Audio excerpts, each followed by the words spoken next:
Le remplissage vasculaire. Qu'est-ce que le remplissage vasculaire? Le remplissage vasculaire fait référence à l'administration des liquides ou des médicaments dans le système circulatoire pour maintenir ou augmenter le volume sanguin dans les vaisseaux sanguins. Ceci vise à restaurer la pression sanguine et assurer une perfusion suffisante des organes.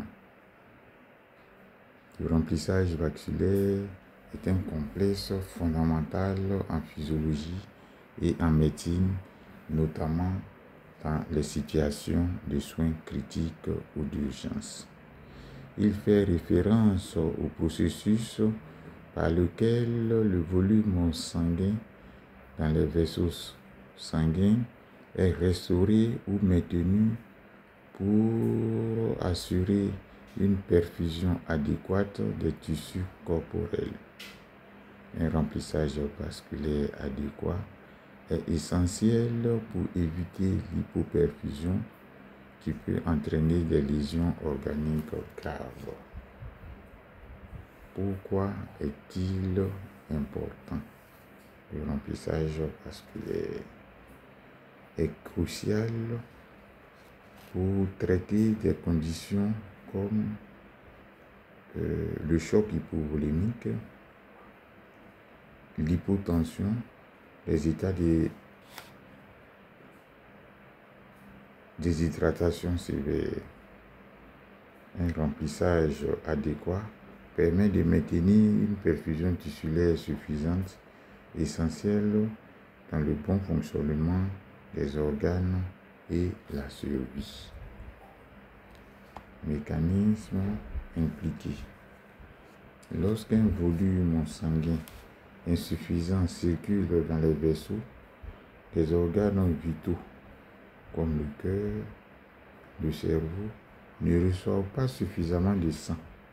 Le remplissage vasculaire aide à augmenter la précharge cardiaque, à améliorer la fonction cardiaque et à maintenir une pression artérielle suffisante pour la perfusion tissulaire.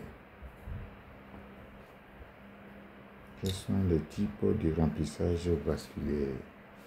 Il existe plusieurs types de solutions utilisées pour le remplissage vasculaire. On a les cristalloïdes, solutions comme le sérum physiologique ou le ringer lacté. Lactate, le ringer lactate. Ensuite, on a les colloïdes, solutions contenant des macromolécules, l'albumine, le géloplasma, qui restent longtemps dans la circulation. Ensuite, on a le sang et les produits sanguins. Dans le cas de saignements massifs ou de transfusion. Les indications pour le remplissage vasculaire. Les chocs hypovolémiques. La déshydratation sévère et dans les cas de choc septique. Suivi du remplissage vasculaire. Le suivi est essentiel pour évaluer l'efficacité du remplissage et éviter les risques d'excès de liquide hypervolémique qui peut être dangereux. La méthode de survie inclut la pression artérielle, notamment la pression de remplissage, le débit cardiaque, les paramètres de perfusion comme la diurèse, la saturation en oxygène des tissus. Les effets indésirables. Un remplissage excessif peut entraîner un œdème pulmonaire.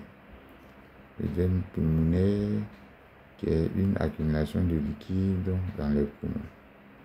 Cela aussi peut entraîner une insuffisance cardiaque congestive, une hypertension intracrânienne,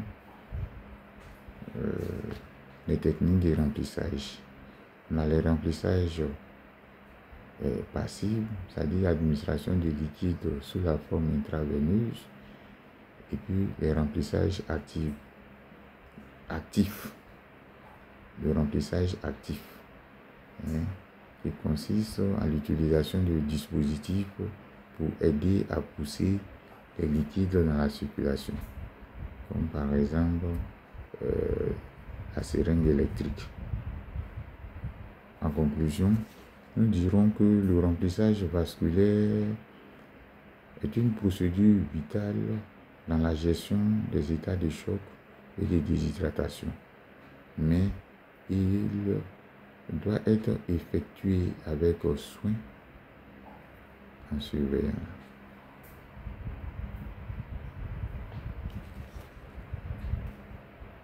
Merci de votre attention.